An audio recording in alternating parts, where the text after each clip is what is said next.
What's up, everybody? Welcome to the Lounge Podcast. This is your boy Jonathan Lewis. I'm here with my man Shaquille, and we have our guest, Miss Ivory Hecker, here today. Super excited. Welcome to the show.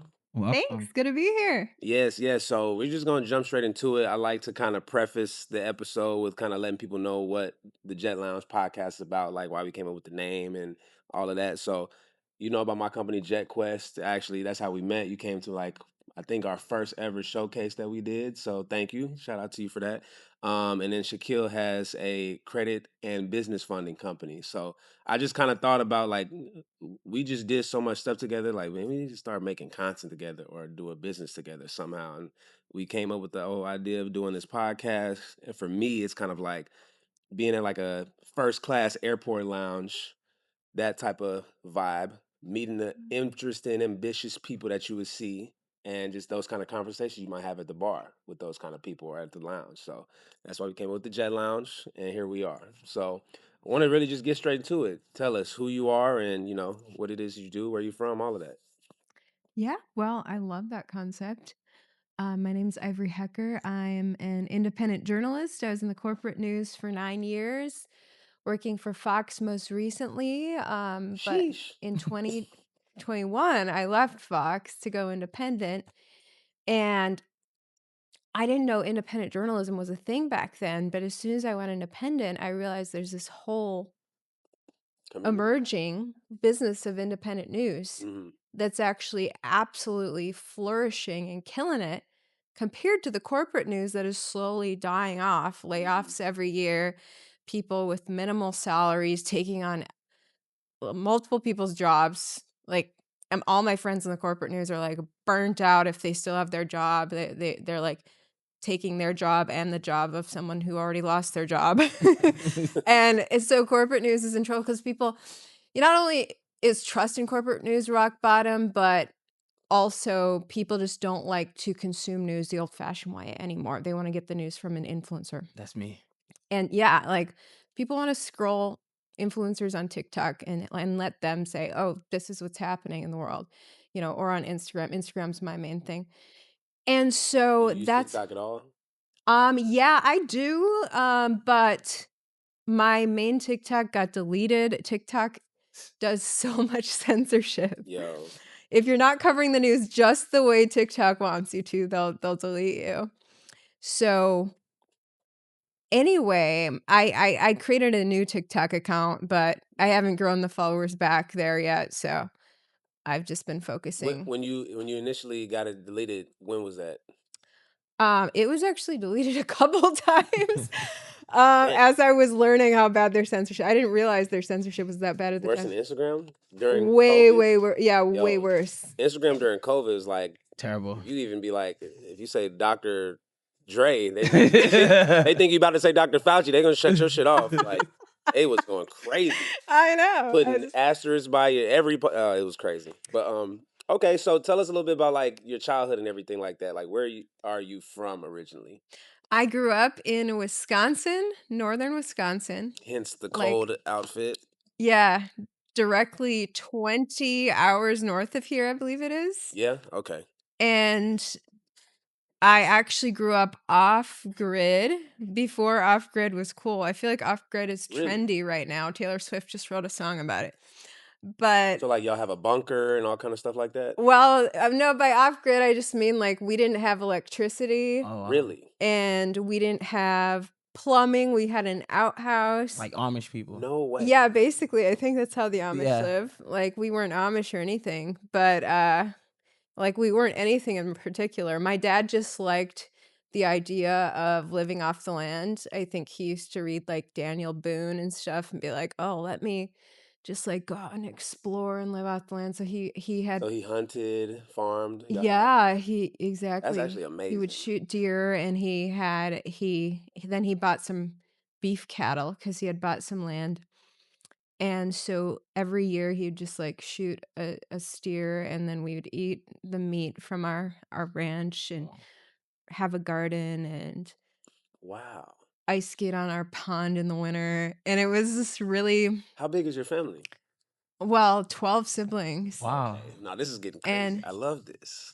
Yeah, it like my parents were like totally back to nature, even like, well, we'll just see how many kids we end up having. So did Oh. they grow up like that and then, kept it going, or did they grow up maybe in the city and was like something radical changed in their brain, like we want to go completely off grid and live like this?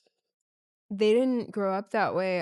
My dad is from the LA area, Mm-hmm. Mm. and he was a child singer going around America singing. And then finally, his mom was like, I guess, decided to find a home base in northern Minnesota.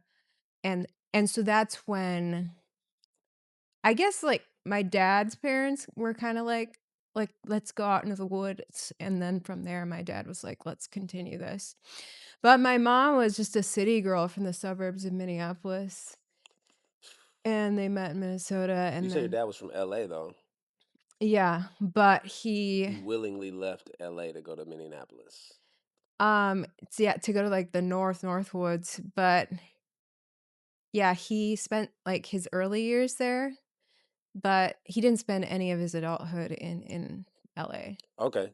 So grew up 12 siblings. You the oldest, I'm the youngest, second oldest. second oldest of 12. So you basically were a mom as a 15-year-old. You Yeah, I had was changing diapers pretty early, but you know, not my mom was a really good mom, so it's not like she handed the parenting over to me at right, all. right, right. Yeah. Um, so did you also learn how to farm and shoot cattle, or not just shoot cattle, but like if you had to go get the meat and y'all had to handle that, or like all those different things for survival, did you learn those things too? I was like the chicken raiser. I loved my chickens. But my dad handled like killing the animals. But I learned from an early age like how the circle of life works. There's people out there who don't think that an animal like ever dies or something. I remember, But they eat you know, food because from restaurants every day that I know, right? And it's like you do realize an animal, a yeah. life was ended for your meal. But yeah, like I mean a few years ago here in Houston, I was like, I want chickens again. So I got chickens from my backyard. I think I saw that. Didn't like they die? Yes. And so chickens, their lives are extremely fragile. And if they live like the perfect sheltered life, they might live a maximum of like 4 years or something. Oh, wow. But so my chickens died after a year because they were attacked by an opossum, Fucking and possums. the opossum was trying to get to them even before I left town. But then I left town to work in San Diego for a while. And didn't you? Oh no, I'm not gonna. I remember you posting about this. And so I let my neighbor chicken sit, and then the chickens ended up dying, and then I don't blame the neighbor 'cause the opossum was after those chickens for a while. We actually started to set traps and catch opossums, but there were just more opossums. And people were mad Anyway. at you for killing the Oh my gosh, so possums. yeah, for one, people hated me for protecting my chickens by catching the opossums, and then I would hand the opossums over to my neighbors. And like and they had guns and they would shoot. They were men with guns and they're like, "Oh yeah, I'll handle this." Finish this off. So, So you so I got got animal hate. cruelty on your I name. got hate for that. And then I didn't post for a while. And then I posted like a memory of like my chickens who died. And someone was like, it's it's not a chicken is not like a flower that dies at the end of the season. What are you talking about? You let your chicken die? How dare you? And I That's was when you like, made the whole story. oh, first of all, here's everything I did to protect them, and they still died. But yeah, it's like eat or be eaten in the animal kingdom. But anyway, so when I was a little kid, my dad would butcher chickens too, and he'd be like, "Oh, let's have some fresh chicken," and then I'd watch him literally chop the chicken's head off right there, and I was like, "Oh, this is how eating works. You chop a chicken's head off, and then you get to eat chicken." And then when it was time to have some beef, he would just take his gun out there to the field, and then we would watch him just shoot one of the steers like in the neck. Yeah, I was about to And then say, where'd you shoot it? it would be, like, squirting out, and it'd be running, and then it would fall, Mhm. and then that was the circle of life. The circle of And, life. like, people are so sensitive now, they can't handle that. Most people just never been exposed to it. Yeah. Yeah. They just watch Disney movies up until they're 12, and then they are put in the real world, and then when real shit like that is, exposed to them, they're thrown off, you know? But in all honesty, Disney movies are kinda traumatic too. Yeah. Like, Simba's dad dying. Yeah, no, I'm still Monster Inc. I learned about that recently. Like Oh, screaming at the kids. It's a little deep. We're not gonna go too deep in it, but when you go watch Monster Inc. again, you'll be like, "Oh wow, it's a lot of when you signs." go watch all of those movies again. I watched seriously. Hunchback of Notre Dame as an adult. That shit is dark. It's Is it? it's I'll have to great though. It's I'll so have to watch it again. yeah, you I gotta just watch it. re yeah, I just remember, like, Dumbo being like, "That's a dark cloud over your head," after you watch Dumbo, Remember like, when he got "Man, drunk? When he got drunk, that whole scene when he got drunk and was tripping, bro, that was a crazy scene. Yeah, a lot of our cartoons is It was low key pretty a wild. little demonic type of. But anyway, Jeez. let's get back on So how track. did you end up in Houston from being So, there? I, got into the TV news biz because I went to school for that, and then, Into communications. broadcast journalism, Yeah. and in TV news, you wanna start if you're gonna be on air, you need to start out right away on air because the people who start out behind the scenes usually never make their way on air. And usually the only way to start out on air immediately is to go to a smaller TV market where there's not a lot of eyeballs on you so you can make your mistakes, get your reps in on air, and then work up to a bigger city. So my Mm. first TV job was Columbia, South Carolina. There was a little Fox station there that I made my mistakes at for a year and then worked my way you work your way up to bigger and bigger TV markets. Can you give us an example of some mistakes for somebody who might want to know? Oh, like forgetting like, I used to have to handle I'd go live every morning for the morning show, but I didn't have a cameraman, so I had to go out there at, like, 4 a.m. carrying, like, this big box that would stream my broadcast live, and then the tripod, the camera, the lighting, I was doing all of So it. you were the production team, the And cameraman. yeah, and I have this deadline of when to go live, and I'm, like, lining up my interview subject and, like, having them stand here and me here, making sure it's framed right. And then and in doing all of that, like, I forgot to grab the mic, and then we're live, and, like, nobody can hear us, stuff like that. Or just for stumbling over your lines, forgetting what you're supposed to say about what you're Yeah. even covering. So is everything like word for word? Like you can't even mess up. You're supposed to say everything that they give you. No, when you're actually a reporter in the field, they don't they in from my experience, they almost never give you lines to say. Like, you actually get to say, what you've report what you've collected, which is really nice. Because when you're anchoring the news in the studio, you just have a straight up script that you read in the teleprompter. Out in the field, I don't have that, so I'm like, "Okay, I feel more authentic. I'm actually speaking my own words," but still, in order to speak clearly, you typically write out what you're gonna say first. So, like, technically, you do have lines, but there are lines that you yourself have written about what you actually witnessed.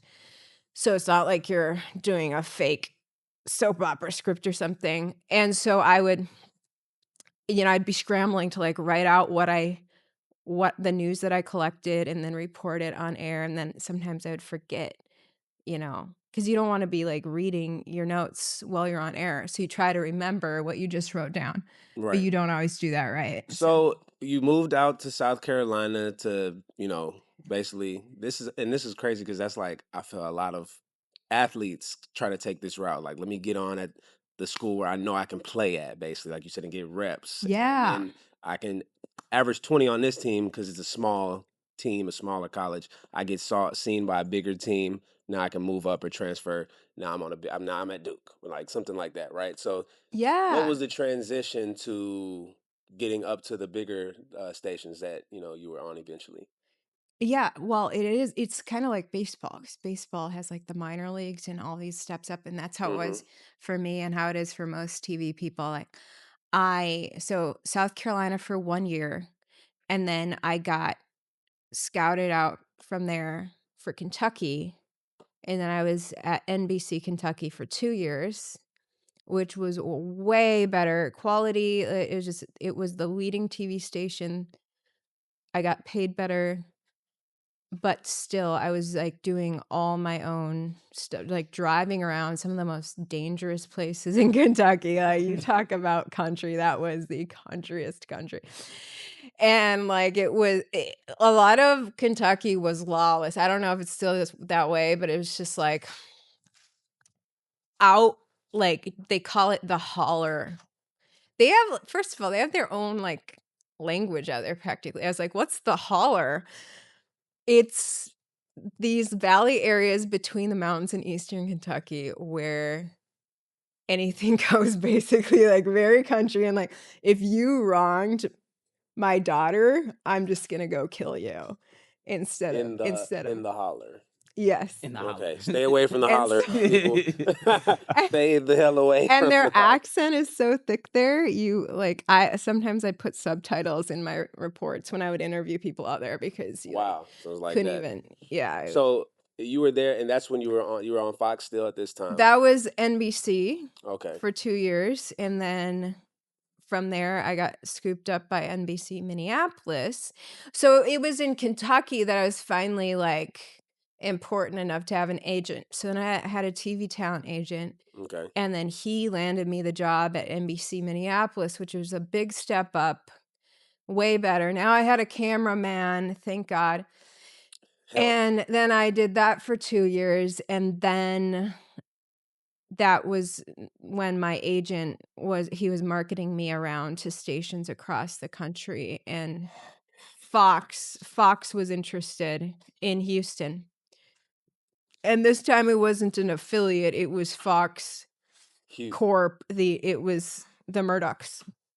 Like the Murdochs, the big head honcho Australians who own Fox News, Got it. own Fox Houston. So, what that means is, like, I was working in Houston, but now I was within this massive company where you can easily move within the company now To the all the way to national the level of top. all. Yeah, so I was like, "Oh, I made it." Yeah. Before I decided a few years in to burn that bridge. So, okay, yeah, that's what I want to get to now. So, we got to the major leagues. You got all the way to Fox Houston. What was happening that made you feel like, because you said you left on your own, right? Yeah. So, what was happening, or what did you see or feel that you was like, yeah, I want to do this on my own, or I just want to leave? So in 2020, the pandemic started, and I was assigned to cover a lot of pandemic stories. And during the summer, I was sent to a COVID hospital to interview the doctor there about the COVID cases and how they were treating the patients. And after that report aired, I received a letter from Fox threatening to fire me because I was pushing propaganda, according to, and I was like, "Excuse me, because You Fox." misspelled Dr. Fauci. Shout out Dr. Fauci. Like, I was astounded because I'm like, "Okay, you sent me to interview this doctor." And that's when it became so clear to me, like, the corruption of the corporate news, because apparently Fox had a narrative that they assumed the doctor was following, and the doctor was not in that narrative. He He was just was thinking telling the for truth. himself. He was, like, doing what he felt was best for the patients, and so he was using different treatments for the patients than what Fox wanted to put out, and so Fox threatened to fire me because I let a counter narrative out, and I'm like, "What?" You That's know? working. Yeah, I was literally doing the job I do every day that I'd been doing I for didn't know 8. what he was gonna say. Yeah, and so after that, that was a line that Fox crossed, where I was like, "This is no longer journalism." And I'm now in a minefield. Like, every day feels like a minefield because when's the next time one of my interview subjects is gonna not follow Fox's approved narrative and then I get fired? So I was like, I'm not playing this game. I'm not even gonna attempt to play this game to like be in your little narrative. Journalism's about the truth. And so I started to look for ways to leave. I looked at my contract. My contract had no exit options. It was against the contract to even ask or say you wanna leave. Um, What does that mean? and you can't Sounds you like can't quit. slavery. Yeah, actually, corporate contracts, especially for on-air talent, they kind of are slavery. Mm. And who was that comedian who talked about the importance of reading your contracts or All of them now. All like of them. yeah, so he's one of the top comedians, I forget his name, but Not Dave Chappelle. yes, Yeah. Yeah? Okay. That's my favorite. That's the GOAT. he, I guess, learned the hard way, and someone sent me his like, comedy skit that he did about it, but it was a pretty serious talk he was having with the audience, and I was like, "Dude, I relate so much." And honestly, when I signed the contract with Fox, I knew it was insanely controlling. I read it. I actually read I would read my contracts before I signed them, and How a did lot you of get times out? I would be not okay with them, but and I would actually bring it to my agent and be like, "I wanna change these things in the contract," and he's like, "Sorry, that's not what we do in TV news. You have to just sign it as is." And basically, he was letting me know if I did not sign the contract as is, there's a million other little blondes who are gonna take my place instead. Oh. And so, yeah. So I was like, "Oh, crap." Kept it 1,000 with you. Yeah, so I would just sign the contract and hope for the best, and then sure enough, when I wanted out, um, so there were 3 different lawyers I talked to who were like, "Yeah, there's nothing you can do. You should just stay put." I was like, "Get me out of here." So finally, I happened to cross paths with this independent journalism group called Project Veritas with James O'Keefe, and they were like, "How about you just call it out live on air? That'll go viral. We'll tell your story." And then they'll fire you. Then they fire And you and get out. yeah, and well, because I wanted the public I was like, regardless, when I do get out, I am telling the public exactly what happened because this applies to the viewers. This is not like an internal personnel issue. This is about Fox lying to the viewers about what's happening in the news. You know, like being willing to fire an employee because she's not participating in the deception. This goes beyond, you know, like, yeah, it involves me and I'm not okay with threats to myself like that, but they're threatening me to get to the viewers because if they can strike enough fear into me, then I will be a mouthpiece of deception for the viewers. So the viewers needed to know that because the truth is there are a ton of cowards in TV news who continue to spout off whatever their higher ups tell them to, just read the script because they're so scared of getting fired. And so I was like, I'm gonna somehow, I'll probably just post it on my Instagram why I left because it involves the viewers. And when I crossed paths with Project Veritas, initially they told me to call it live on air. I said, that's unnecessary theatrics. Like, I don't need to be like Trying to doing be like like some Ron Burgundy. stunt, And then I talked to another lawyer. I waited like a month or two, talked to another lawyer, and the lawyer's like, yeah, there's nothing you can do. And that's when it hit me. Okay, so if I'm gonna break contract, if I do it in the loudest way, that'll protect me from a lawsuit because Fox doesn't want all those eyeballs on itself. And then it will also let as many viewers know as possible what's going on with the deception. So it just hit me one day. It was like, the virality will protect me from a lawsuit and it'll do the mission that I wanted of letting the viewers know you really can't trust the news. And so that is so by this time it was the following June 2021 that I finally just called it out live on air and basically Nobody dared knew. Nobody knew you was gonna do this. not nobody at Fox. Actually, I had this camera lady that I worked with a lot and I told her, I was like, I was shooting with her earlier, like the previous week, and I was like, "Yeah, I'm about to leave Fox. I'm gonna call it out live on air." And Can you get a pig in the she background? didn't know like when exactly, but she was like, "Okay, well, good luck. I'll miss you." And then, but like, and so the day that I did it, I wasn't working with her. It was another cameraman, and he had no clue what was going on. What was his face And like when you did it? he was, I think he was just kind of stunned and like he didn't really react too much. It was like when Kanye said George Bush doesn't care about black people, and Michael Myers was his name. He was He just was like, like, yeah, I'm sure that's how everybody's face was. Okay, Yes. well, let's segue into a little bit of the travel aspect of things, and then we're gonna talk a little bit about some entrepreneurial stuff now that you're independent and running your businesses, and you talked about real estate. But I want to ask a few things because I know you travel a lot. So tell us, like, what's your favorite place that you ever traveled to, and why? Oh man, I should have known you were gonna ask that because it's travel. Oh, you know what? The Bahamas for sure. Really? the water is beautiful. Oh my gosh, yeah, it's so blue.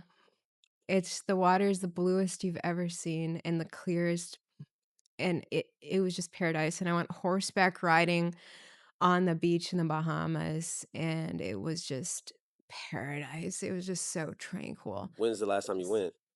I went there in the fall of 2023, and that's the only time I've been, but I definitely got to go back. Yeah. And there was this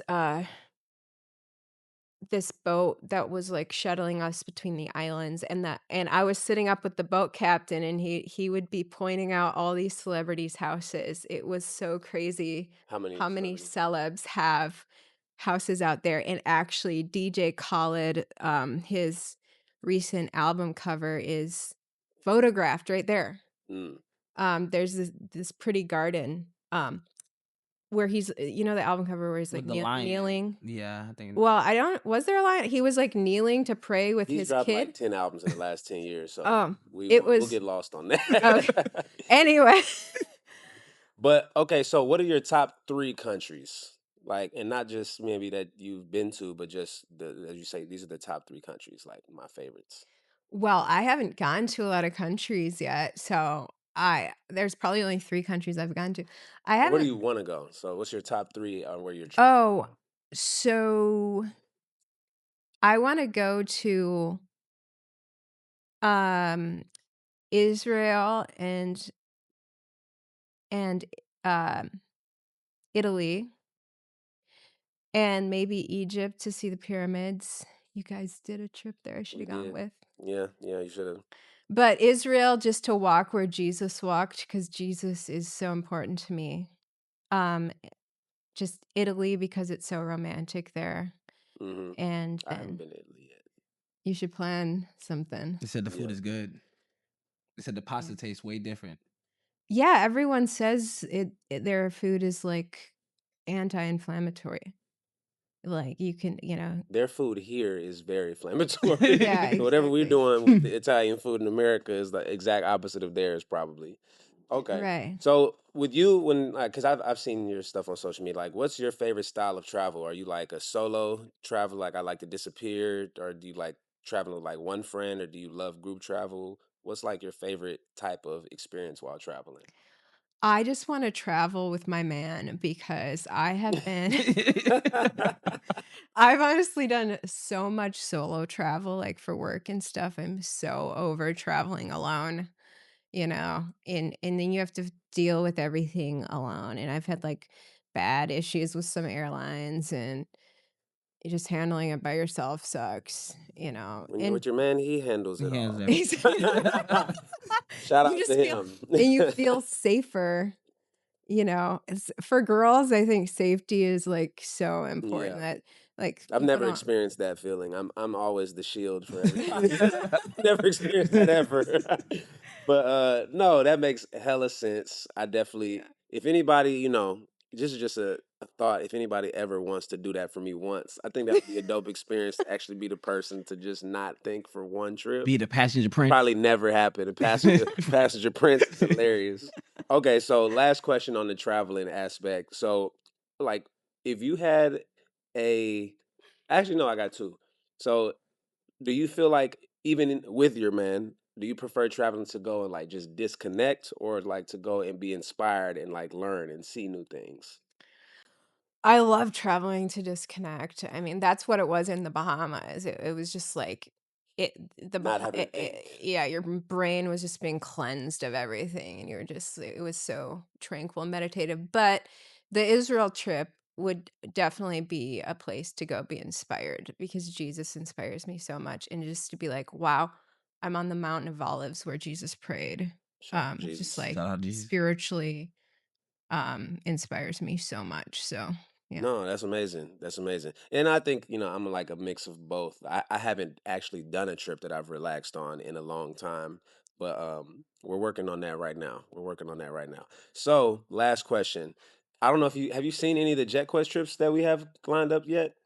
I haven't looked up your latest lineup, but the past ones, Yeah. I really wanted to do So them. we got this year.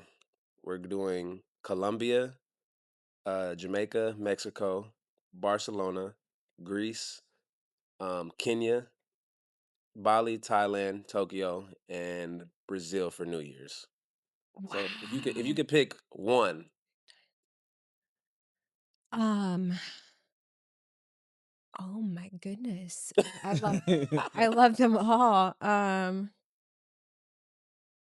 I did Thailand looks beautiful, and I hear it's like really affordable oh, travel. it's Everything's amazing. cheap It's there. amazing. Yeah. And do they have elephants in Kenya? Because I always wanted to, Yeah.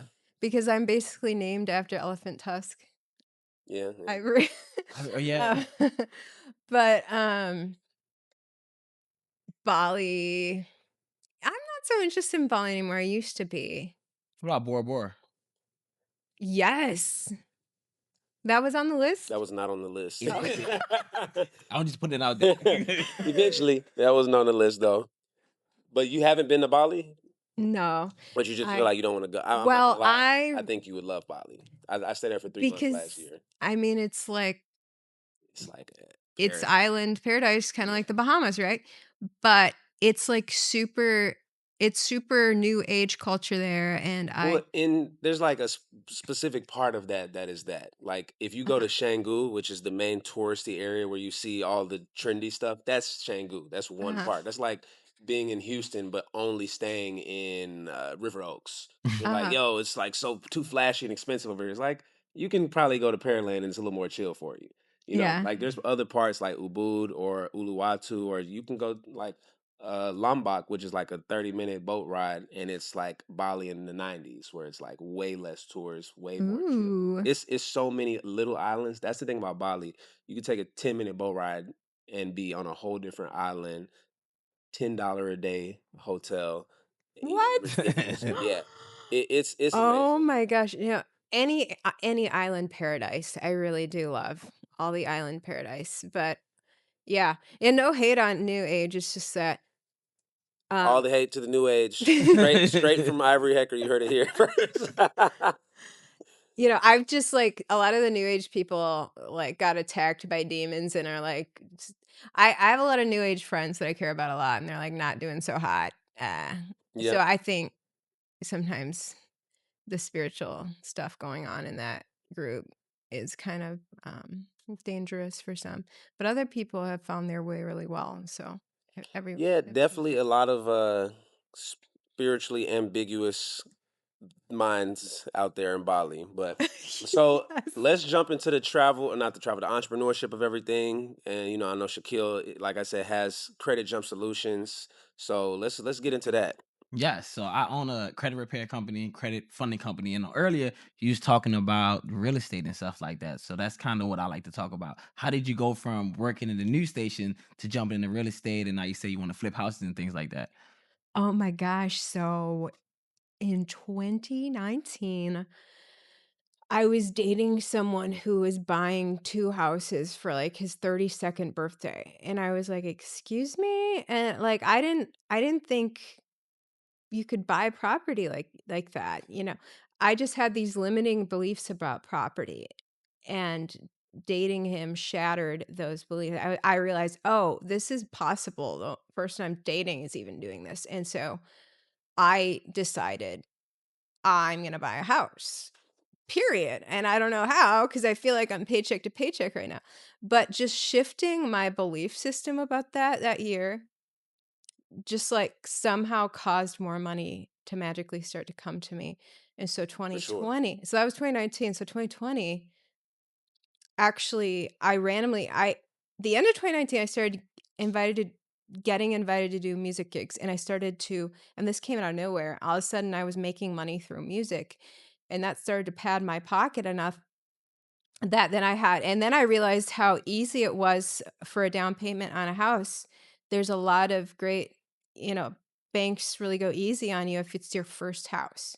Now, you said with the music, because you said you're a songwriter, but you were singing too? Yeah. Okay.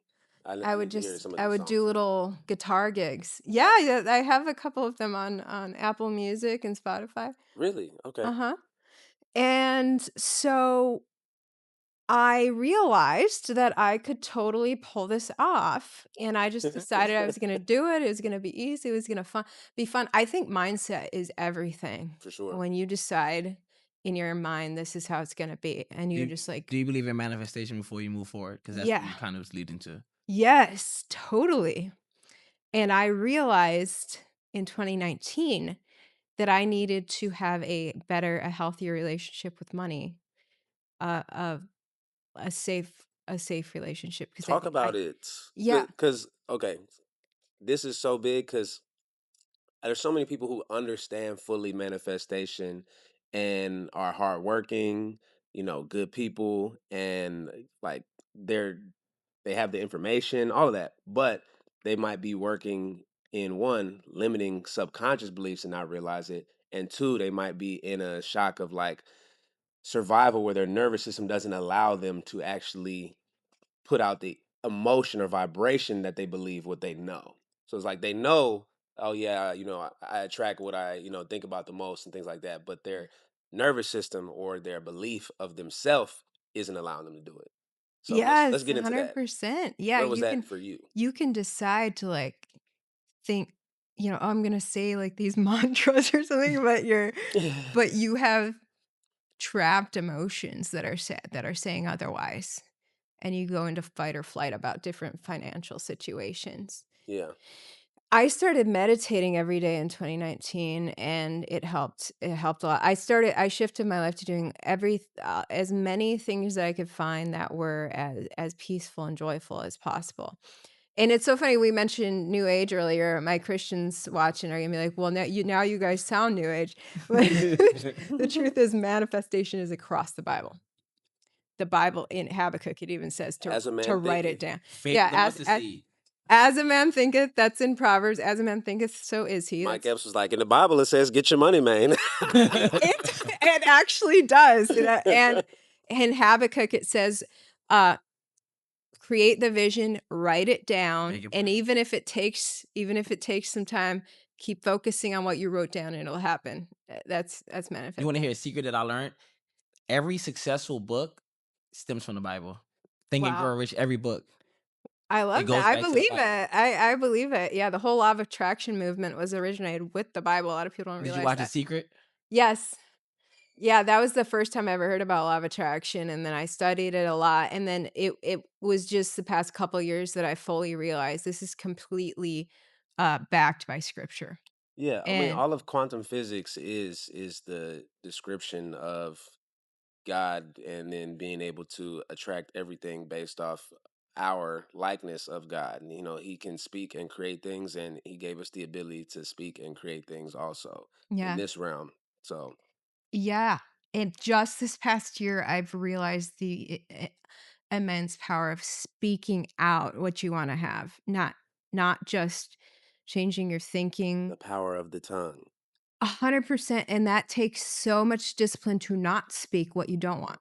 So many people don't realize how negative they are. Yeah. Oh my, I just had this Mhm. conversation with somebody and they just nonstop jokingly would say, "Oh, am I annoying? Like I'm not like really annoying, huh?" And I'm just like, "Yo."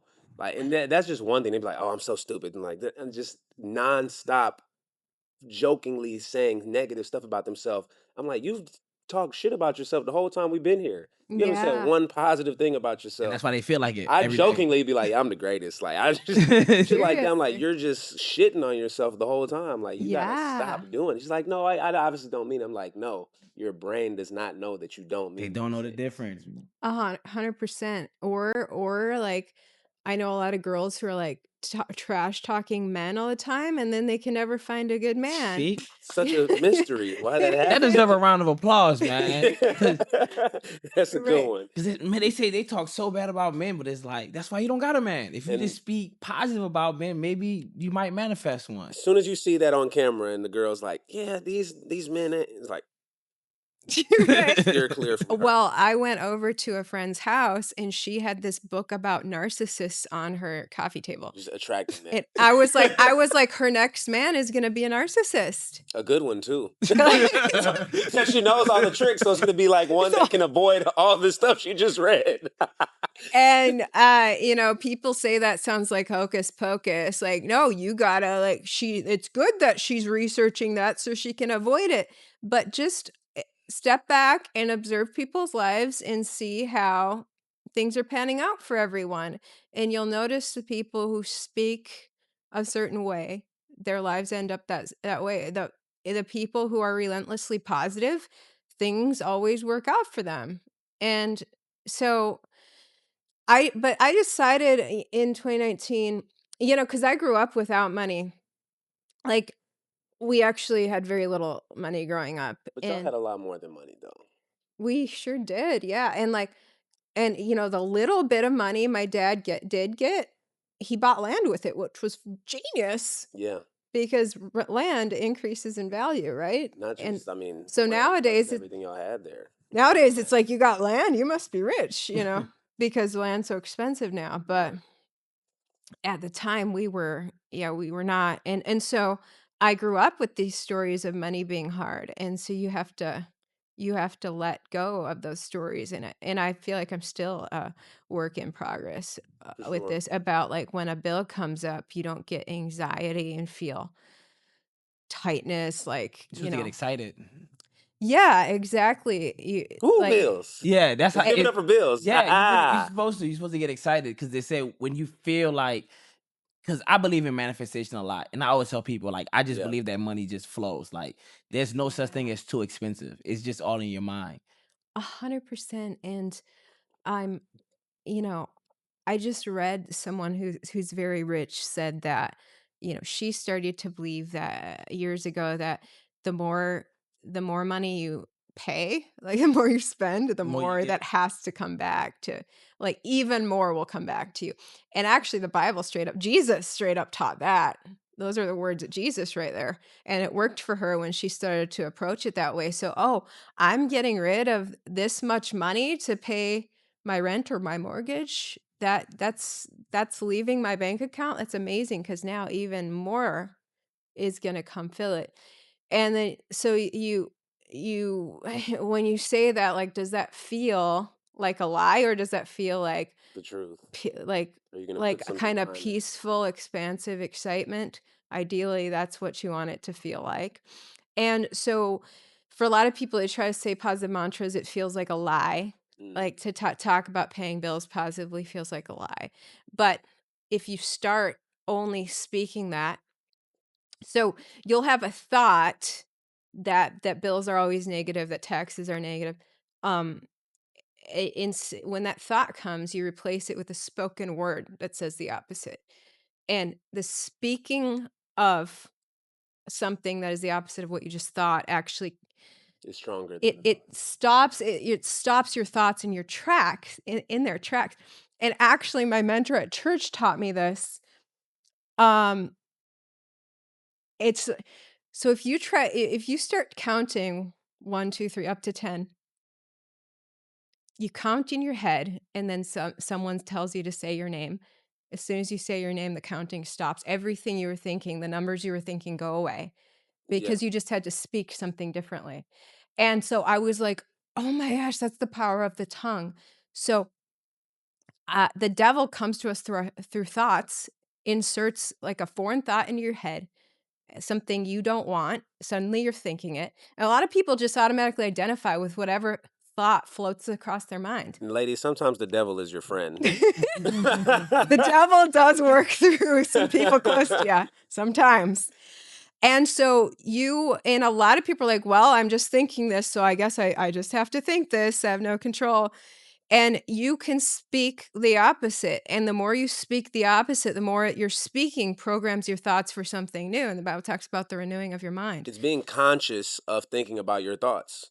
Most Yes. people are just on autopilot, and their thoughts are going through. And then going back to your initial point of the news controlling narratives and people consuming it like slaves every morning and at night, and they're just being fed thoughts all day. That from idle, social that media. idle mind. And so they don't ever think their own thoughts independently. They don't control them, and then they definitely aren't analyzing them and slowing down to see how it's affecting their life. And they're basically being driven into one little lane their whole life until they're done. And so Yeah. it's definitely major. I was going to ask in the middle of that, because you talked about, I kind of mentioned the whole nervous system thing and how that affects your thoughts and blah, blah, blah. You talked about actually believing it and being able to calmly say these things. How long did it take you, because you say you have negative beliefs on those, how long did it take you to actually, or what did you do to change how you felt when you were saying these things to yourself, to change your negative thought instantly? Like, did it immediately like feel true Um, or what? so I didn't learn about the full power of the tongue until last year, but I started to implement it early last year, and it worked really quite effectively. Well, I remember I was road tripping back from San Diego. I was moving back to Houston, and something that I really didn't like happened at the beginning of the road trip. And these poor little me thoughts were just bombarding my mind, and like with a vengeance. Of like, nope, I really am the victim here. And I knew I have got to cancel out these thoughts instantly. The more that I dwell on poor little me, my life will be a story of victimhood. Were you always, like, even as a kid, able to kind of think like, I shouldn't be thinking like that? Because some people don't catch that thought, like, I need to stop thinking like that. Some people just 100% believe all of their own thoughts, and then Yeah, I know. it's like that. I think it was the movie The Secret that first Expose you to think. my parents watched it, and then they taught that to their kids, which Mm-hmm. was cool. So that was when I was a kid, and so, or maybe a bigger kid. Yeah. So it was fairly early on. Which, in all honesty, I was raised with the Bible from birth, and it's weird that I had to wait to watch The Secret to get that, because the same teaching is in the Bible. But anyway, when you're born into religion, sometimes you don't even take it very seriously. You're like, oh, there's straight gold in this book. Um, so I knew I knew that thoughts like that, it was important to think positive and stuff. But when push comes to shove and something you really don't like is happening, it can,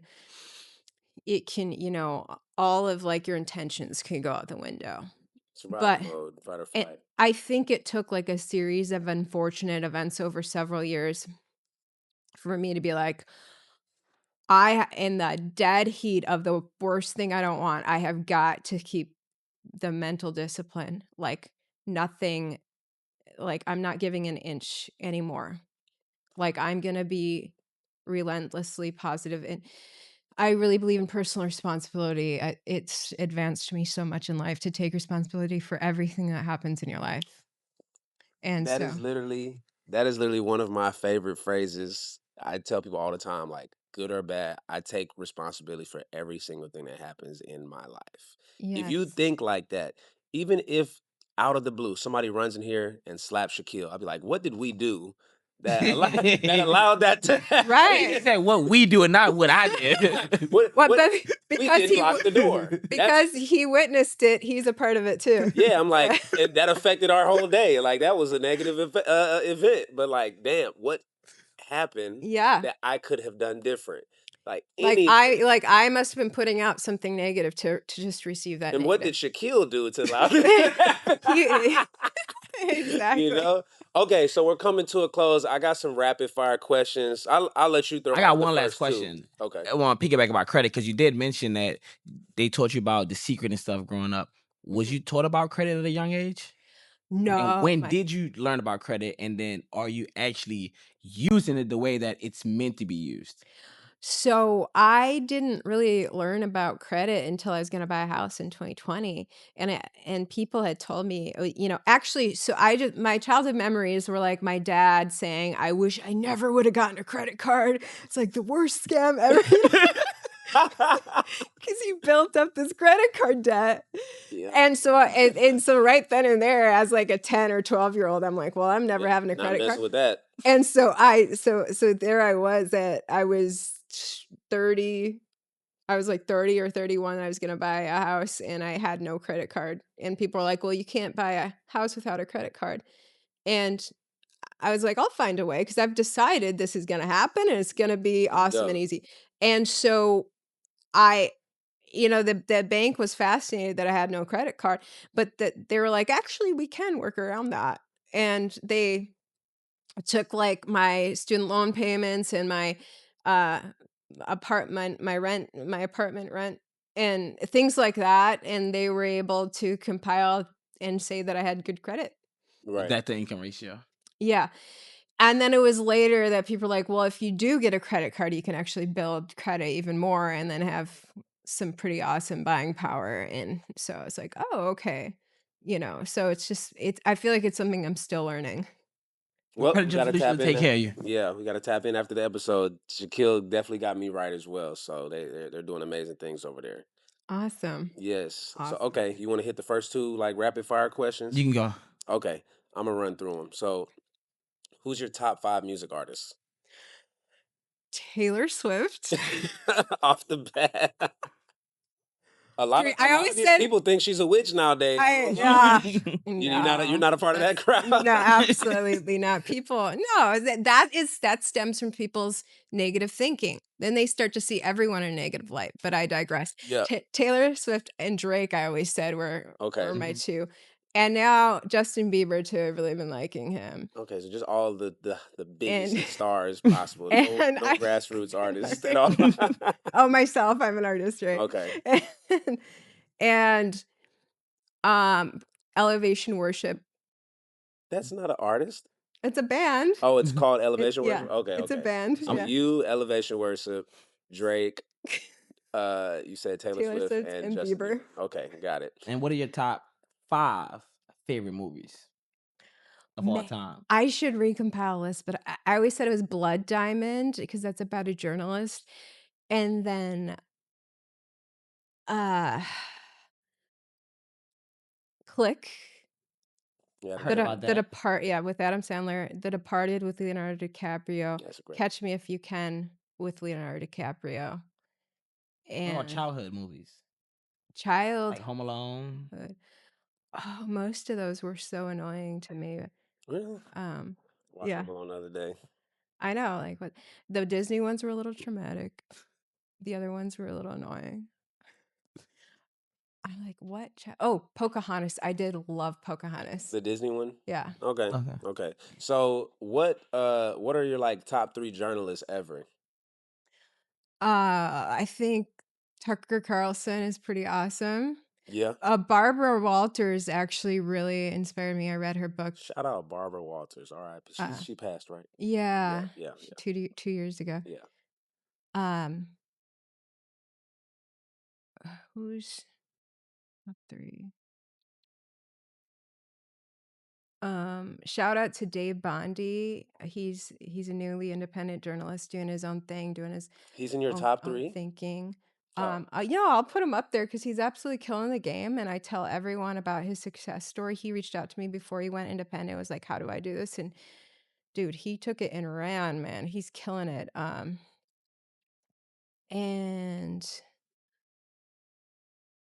I'm Al Roker. blanking. No, I'm just kidding. um, trying to think who. Um, Lara Logan is pretty great too. Oh, and Cheryl Atkinson. I Okay, you're can't past your decide. top three. All right. TBA, to be announced. We'll get to that later. Okay, so one thing that we always kind of like to get on is like freedom is a big, big part of, the whole reason we're entrepreneurs. We are trying to be able to do what we want to do, live how we want to live comfortably, be happy, when we can find moments of happiness. And I think financial freedom, the ability to travel, all of that. So, like, what does freedom actually mean to you now? Spiritual freedom is the biggest thing. And I feel like I finally found it this past year to not have anxiety. Yeah, when things go wrong, you have faith. You trust God. That, oh, God is working things together for good. So even in the midst of things going wrong, you keep the peace in your heart. Because I used to have chronic anxiety. And when things went wrong, then it's a tizzy because I'm having anxiety anyway. But yeah, so spiritual freedom is the biggest freedom flex. Like if you have that, then that leads to all the other forms of freedom. Um, it's incredible. And that has to do ties in with manifesting again. Like it Yeah, starts with where you are in your heart. And then you can manifest every other kind of freedom you want. But financial freedom is obviously very important. Physical freedom that we get to have here in America is just basically like, the initial thing, like you said, the spiritual freedom, the sovereignty, and the faith in yourself from having faith in God to be able to then do anything you want outward, or not just anything you want, but yes. necessarily like, yeah, And like even if I spiritual freedom is so powerful that even if you were in a country where you weren't free, there would be something would happen if you claimed spiritual freedom enough. that would be the place, It the that only place that it you would had to be. force you physically into freedom. There's actually this guy, I think his name's Garen. I forget his last name, but he went to prison for, um, I think drugs. And I don't usually do it. he, he was a spiritual guy though, and he understood the power of manifesting. Mm. So he started to claim freedom in his spirit, and he started to visualize his life of liberty, just being a free man. And it wasn't long before the prosecutors came to him and were like, "Oh, we made a mistake, and actually, you're free to go." That's how manifestation works. It's insane, yeah. So it's spiritual freedom is number one. I take that above And everything. so many people just, they'll hear that, but they'll never realize it is a process to get your belief up, Mhm. and it's a process to not just believe something, but to change how you feel about the thought, your Yes, vibration, your actual energy. It's like, yeah, I know I need to be positive, be positive. Yeah, just even doing it like that is, you're not getting it yet. You're still not right. getting it. So, okay, my last question, and Shaquille, you got another one, and we'll end it off. So, um, has your definition of success changed over the last few years? Oh, yeah, immensely. Yeah. I because I wanted to have a successful TV news career and be at the pinnacle of that. And now I don't want that at all. And now to me, the biggest success is spiritual success. The biggest success is having peace in your heart. And then number 2 is being able to just have a peaceful lifestyle with your family. Like have a family that loves you and you love them, and a peaceful life, a nice house, like just simple things, eating healthy foods. For That's sure. success to me now. So it's really changed from like this corporate rat race to like simple peace. Right. And I got one last question. So, if you had to leave one message to the world, what would it be? Ah, God is good. I think so many people have a toxic view of God, and that just their whole life turns into chaos from that. And there's even like Christians who believe that, oh, sometimes God wants us to be punished because it's part of yada yada. Sometimes God wants martyrs. No, martyrdom is straight from the devil. If someone got shot in the neck, the devil sent that bullet, not God. God is always good. And when you claim his protection, no harm will touch you. You get to claim total safety. You get to claim long life. You get to claim things working out for you. You get to claim a lot of money. It's all from God. God is good. And when you start to believe God is good profoundly, your life just really evens out and things work out. Love it. Ivory, we definitely appreciate you coming here. I Thank feel you. like, Thank you. as a summary, we got, to hear your backstory, your upbringing, talk about your travel, talk about your faith, talk about, manifestation and what success is going to looking like for you and going to look like in the future. So I'm super excited for your future, and hopefully we can help you out with that, credit talk too. But thank Yeah. you. This has been episode, what is this, number 10 or Number 11? 10. Number 10. Number Let's go. 10 of What the an Jet honor. Lounge podcast, guys. We'll be back with another episode. We got like 4 episodes this week. We now knock them out, so Woohoo. thank you for coming. Appreciate you. We'll talk to Great you to be guys on. later.